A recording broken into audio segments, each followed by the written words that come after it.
Christine Revaud-Dallon, la parole est à vous pour 1 minute.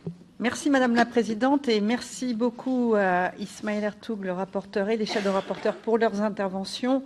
Ce sujet, il est par essence européen car les véhicules ne s'arrêtent pas aux frontières et le CO2 non plus. C'est un enjeu fondamental de la mobilité de demain et c'est pourquoi il est important qu'on s'en saisisse. Mais comme ça a déjà été dit, et notamment par Ismaël Ertug, le calendrier est un peu dommageable puisqu'on arrive en fin de mandature et que ce n'est qu'un rapport d'initiative alors que cela nécessiterait d'être beaucoup plus conséquent et qu'on ait enfin une doctrine européenne efficace en la matière.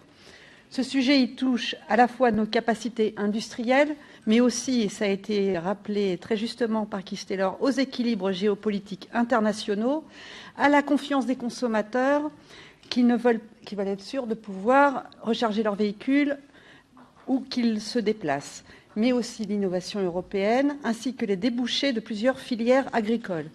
Il s'agit de problématiques qui sont trop vastes et trop importantes pour être rapidement balayées. Le réseau de distribution actuel de carburants alternatifs n'est pas adéquat, cela fait consensus, mais définir ce qu'il faut ou dans quel calendrier d'installation, tout ceci sont des points de discussion qu'il faudra bien remettre sur la table un jour ou l'autre, et si possible, avant d'avoir dépassé les 2 degrés de réchauffement.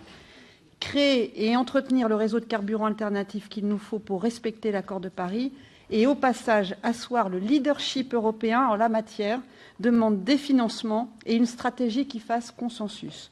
L'Union européenne a la capacité, mais il faut alors traiter le sujet de façon vraiment prioritaire et pas à la va-vite au milieu de tous les autres dossiers transport en souffrance. Merci.